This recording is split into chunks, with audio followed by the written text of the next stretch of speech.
لقد حق القول على أكثرهم وهم لا يؤمنون إذا جعلنا في أعناقهم أغلالا فالجلد الأذقان وهم يسمعون.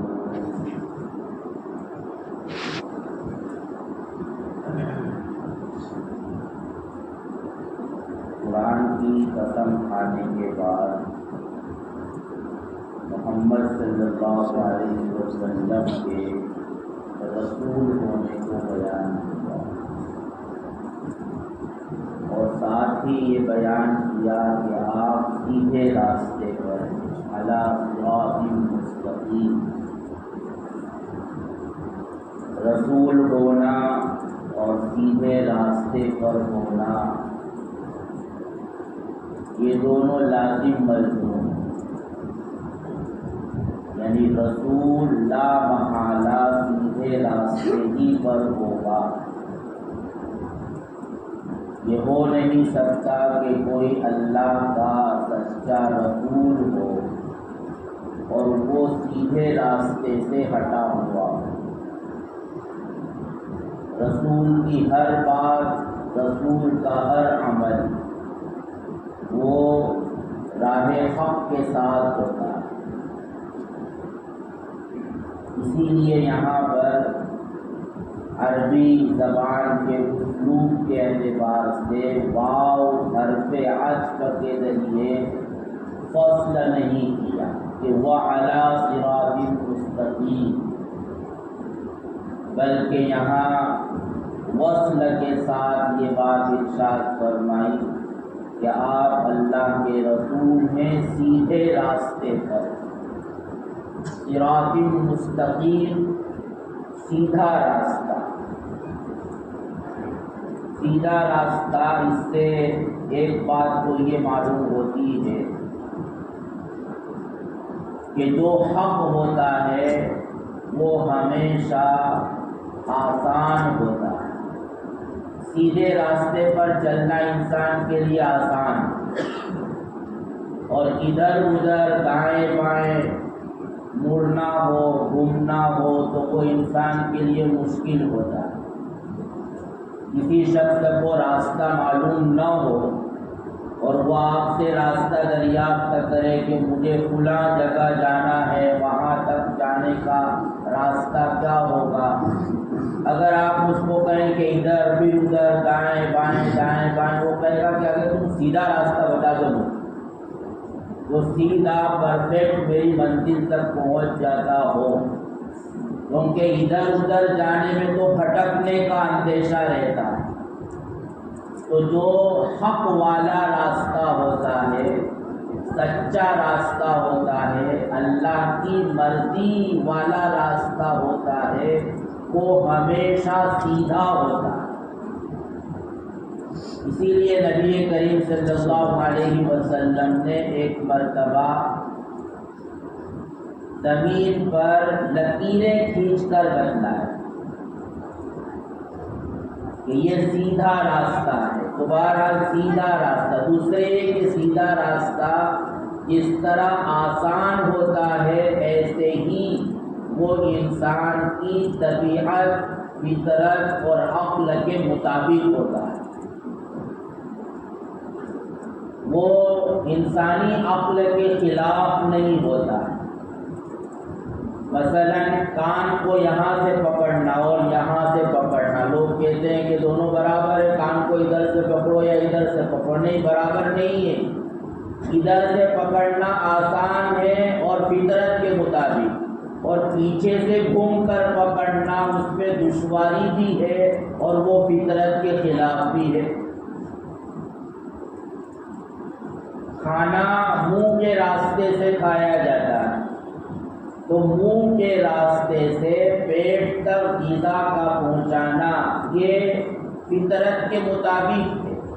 اور فطرت کے مطابق ہونے کی وجہ سے سیدھا راستہ بھی ہے اور آسان بھی ہے۔ کوئی شخص کہے کہ پیٹ ہی میں اگر غذا پہنچانا ہے تو ناف کے راستے سے پہنچا دو،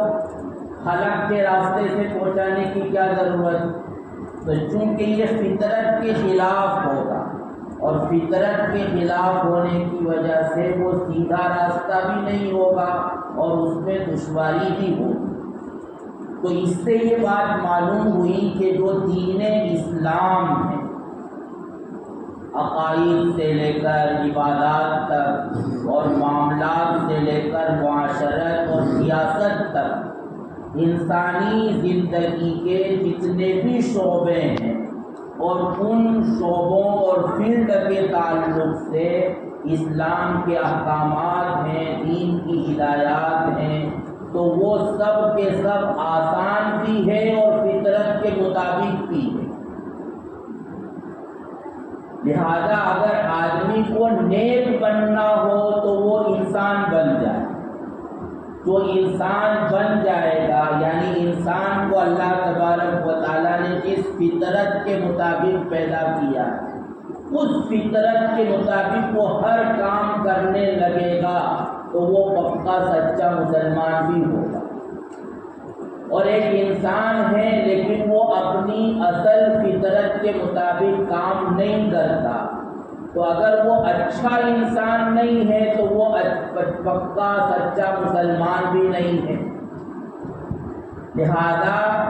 نیک بننے کے لیے یہ راستہ نہیں ہے کہ آپ غسل نہ کرو، نیک بننے کا یہ راستہ نہیں ہے کہ آپ بدن کے بال نہ کاٹو، نیک بننے کا راستہ یہ نہیں ہے کہ آپ ننگے رہو، نیک بننے کا راستہ یہی نہیں ہے کہ ایک ٹانگ پر کھڑے رہو،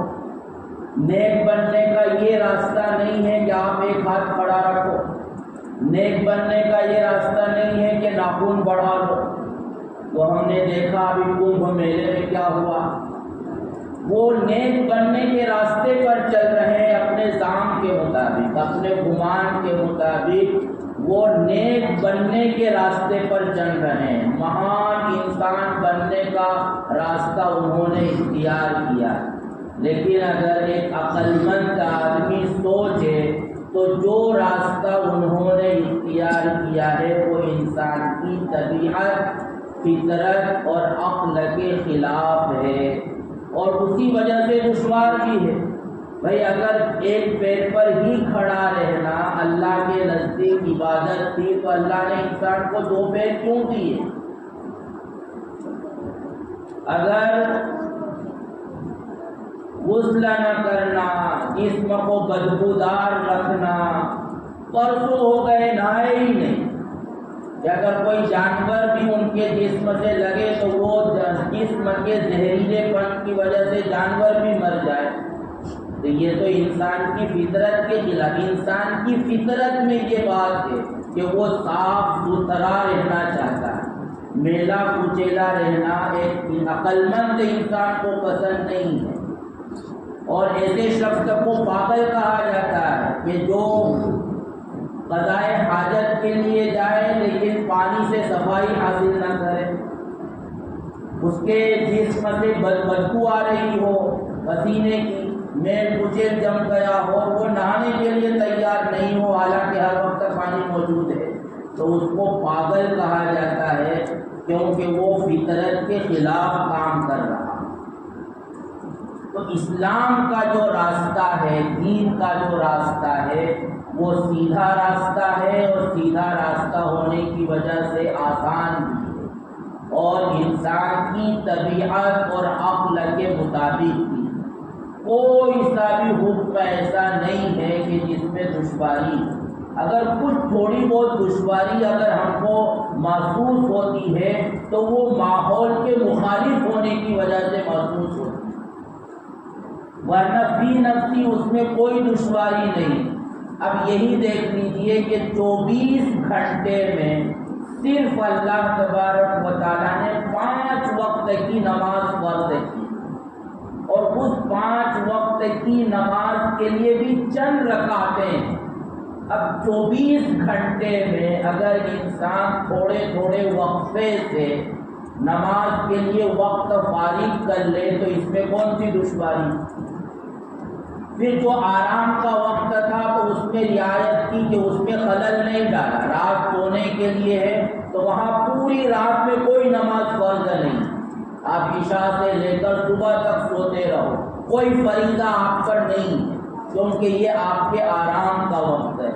تو اللہ نے اس کی رعایت کی کہ آرام کے وقت میں تمہارے اندر کوئی خلل پیدا نہ ہو۔ زکوٰۃ فرض کی تو زکوٰۃ سال میں ایک مرتبہ،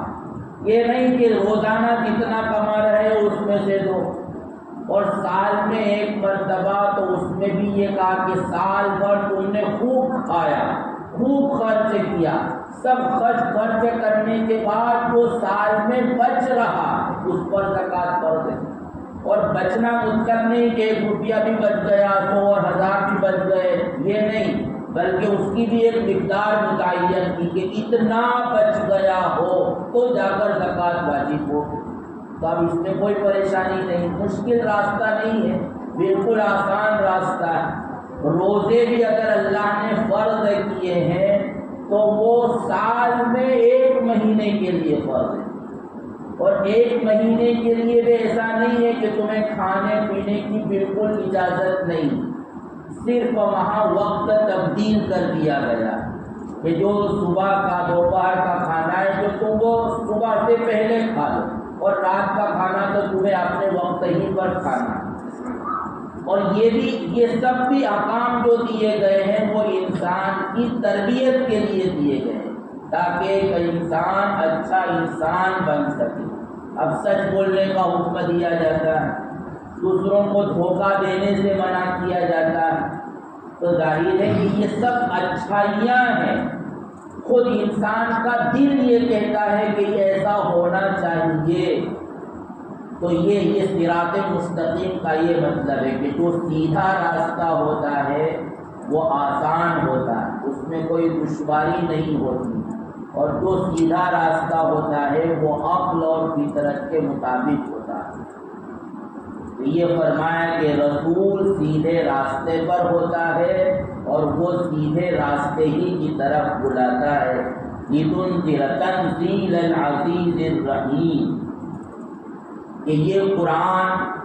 جو اللہ تبارک و تعالیٰ کی طرف سے نازل کیا گیا ہے تو کہا کہ یہ اس ذات کی طرف سے نازل کیا گیا ہے کہ جو اقتدار کا مالک ہے، عزیز ہے،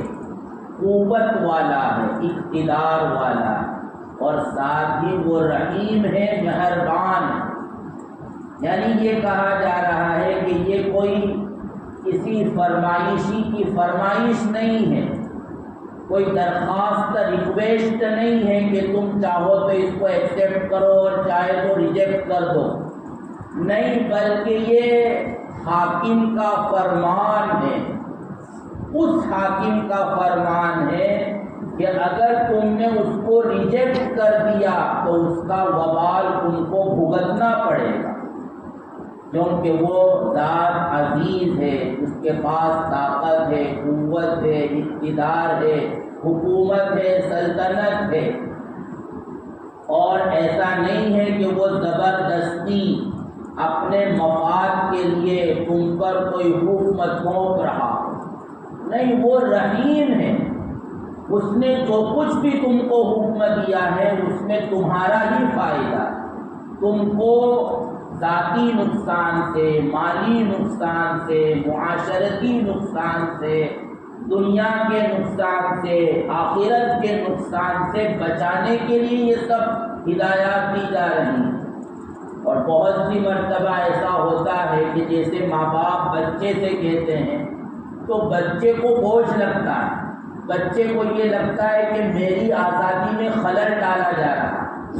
حالانکہ ماں باپ بچے کو جب بھی کوئی حکم دیتے ہیں تو وہ اس لیے دیتے ہیں کہ وہ اس کے لیے بہتری والا راستہ ہے، وہ نقصان سے بچانے کے لیے اس کو حکم دیتے ہیں، لیکن بچہ اپنی ناسمجھی کی بنیاد پر، کم عقلی کی بنیاد پر اس کو اپنے لیے خواہ کی ایک پابندی سمجھتا ہے۔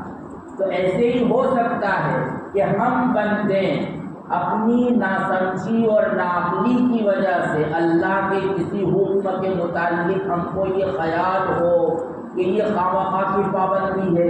یہ خامخواہ کا ایک بوجھ ہے، ہماری آزادی میں خلل ڈالا جا رہا ہے، ہمیں تو اس میں کوئی فائدہ نظر نہیں آ رہا ہے۔ لیکن معاملہ وہی ہے جیسے بچے کو معلوم نہیں ہوتا ہے، اس کے ماں باپ کو پتہ ہوتا ہے کہ بچے کو چاہے اس چیز کے پینے میں کھانے میں دشواری ہوگی لیکن اسی میں اس کا فائدہ۔ تو یہی انسان کو خیال کرنا چاہیے کہ اگر اللہ کا حکم ہے اور رسول اللہ صلی اللہ علیہ وسلم کی سنت ہے تو اسی میں ہمارا فائدہ ہے، چاہے ہمیں کوئی فائدہ نظر آ رہا ہو یا نہ آ رہا ہو، لیکن فائدہ ہے اور اس کو چھوڑنے میں نقصان ہے۔ تو اللہ نے اپنی ان دو صفات کے ذریعے یہی بتلایا کہ تنزیل العزیز الرحیم، کہ اگر تم اس کی خلاف ورزی کرو گے تو اس کا وبال تم کو بھگتنا پڑے گا، اس سے تم چھوٹ نہیں پاؤ گے۔ اور اس کو بوجھ نہ سمجھو، یہ تمہارے اوپر شفقت ہے اللہ کی اور رحمت ہے اس کی، تاکہ تمہاری زندگی آسان ہو اور تمہارے ذریعے لوگوں کی زندگی آسان۔ جتنے بھی مسائل جہاں بھی دشواری پیش آتی ہے وہ شریعت کی خلاف ورزی کی وجہ سے پیش آتی ہے، اور اسی سنت کو چھوڑنے کی وجہ سے دشواریاں پیش آتی ہیں۔ ورنہ اگر پورا معاشرہ شریعت کے مطابق ڈھل جائے اور ہر شخص اللہ کے رسول صلی اللہ علیہ وسلم کی سنت کے مطابق زندگی گزارے تو پھر ہر ایک کو وہ چین اور سکون میسر ہوگا جس کو انسان ہر وقت تلاش کرتا رہتا ہے۔ ہر شخص کی جان محفوظ ہو جائے گی، ہر شخص کا مال محفوظ ہو جائے گا، ہر شخص کی عزت و آبرو محفوظ ہو جائے گی، کوئی بھوکے نہیں مرے گا، کوئی بے روزگار نہیں رہے گا، کوئی بے نکاح نہیں رہے گا۔ یہ سب مسائل جو انسان کو آج پیش آ رہے ہیں، اس کی جڑ تک اگر ہم پہنچیں گے تو یہ نتیجہ نکلے گا کہ یہاں شریعت کے حکم کو چھوڑا گیا، اللہ کے رسول صلی اللہ علیہ وسلم کی سنت کو پتے پشت ڈالا گیا ہے، جس کی وجہ سے یہ دشواری ہے۔ آج باپ کے لیے بیٹی کا نکاح کرنا بہت دشوار، وہ زندگی بھر کی کمائی اس کی لگ جاتی ہے ایک بیٹی کے نکاح میں۔ یہ کیوں ہو رہا ہے؟ یہ اس لیے ہو رہا ہے کہ سنت کو چھوڑ دیا گیا۔ سنت کا جو آسان اور سیدھا اور سہل فطرت کے مطابق راستہ تھا، انسان رسوم کے مقابلے میں اس کو اختیار کرنے کے لیے تیار نہیں، اس لیے اس کو دشواری۔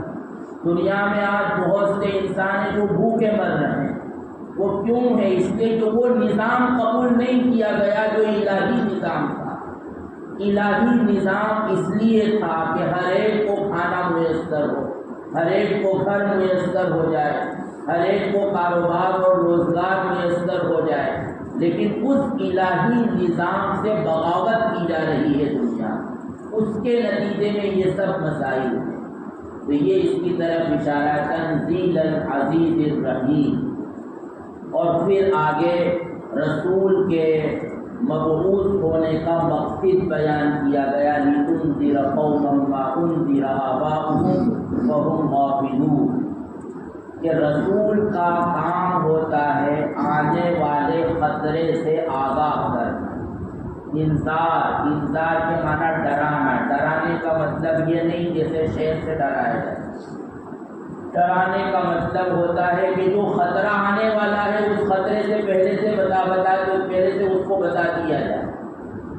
تو ظاہر ہے کہ یہ شفقت کی بنیاد پر ہوتا ہے، رحمت کی بنیاد پر ہوتا ہے۔ یہ اس لیے ہوتا ہے کہ تم آنے والے خطرے سے اپنے آپ کو بچا لو، ورنہ اگر اچانک وہ خطرہ آ گیا تو پھر بچانا چاہو گے تب بھی اپنے آپ کو بچا نہ پاؤ گے۔ تو رسول کا یہ کام ہوتا ہے، اسی لیے اللہ کے رسول صلی اللہ علیہ وسلم نے جب رسول بننے کے بعد، نبی بننے کے بعد لوگوں کو سب سے پہلا پیغام جو سنایا تو اس کا طریقہ بھی آپ نے یہی اختیار کیا کہ آپ صفا پہاڑی پر چڑھ گئے اور پہاڑ کی بلندی پر چڑھنے کی وجہ سے اس طرف آپ کو تو نظر آ رہا تھا، لیکن اس طرف جو پہاڑ کے دامن میں لوگ کھڑے تھے ان کو کچھ نظر نہیں آ رہا تھا کہ پہاڑ کے اس طرف کیا ہے۔ تو اللہ کے رسول نے سمجھایا کہ دیکھو میں بلندی پر ہونے کی وجہ سے اس طرف دیکھ رہا ہوں، اور اگر میں یہاں چڑھ کر یہ بات کہوں کہ بہت بڑا لشکر ہے جو تمہارے خلاف حملہ کرنے کی بالکل تیاری میں ہے، اگر تم نے اس سے بچاؤ کا کوئی سامان نہیں کیا تو وہ آج یا کل لشکر حملہ آور ہو جائے گا اور تمہارے پورے علاقے کو برباد کر کے رہے گا، تو تم کیا میری بات کو سچ مانو گے یا نہیں مانو گے؟ یہ دراصل بتایا گیا کہ رسول اس مقام پر پہنچ کر بات کہتا ہے کہ جہاں عام لوگوں کی رسائی نہیں ہوتی، عام لوگوں کو پتہ نہیں چلتا کہ یہ رسول مرنے کے بعد کی خبریں کہاں سے دے رہا، نہیں، رسول اپنی آنکھوں سے اس کو دیکھ رہا ہوتا ہے، اور اس خطرے سے بچانے کے لیے وہ بہت پہلے سائرن بجا دیتا ہے، اور فقط سائرن نہیں بجاتا کہ تم اپنا سامان خود کرو، خطرے سے آگاہ کرنے کے بعد اس کے طریقے بھی بتلاتا، تدابیر بھی بتلاتا کہ آگاہ کر دیا اور اس سے بچنے کا یہ سامان ہے، یہ سامان ہے، یہ سامان ہے، یہ تدبیر ہے، یہ تدبیر ہے، یہ تدبیر تم اختیار کر لو تو تم اس آنے والے خطرے سے بچ جاؤ گے۔ تو یہ رسول کا بنیادی مقصد ہوتا ہے، اسی کو آگے بیان کیا۔ اللہ تعالیٰ ہمیں اسلام کا سچا حامی اور اس کی اتباع کرنے والا بنائے، آمین۔ سبحان اللہ، سبحان اللہ۔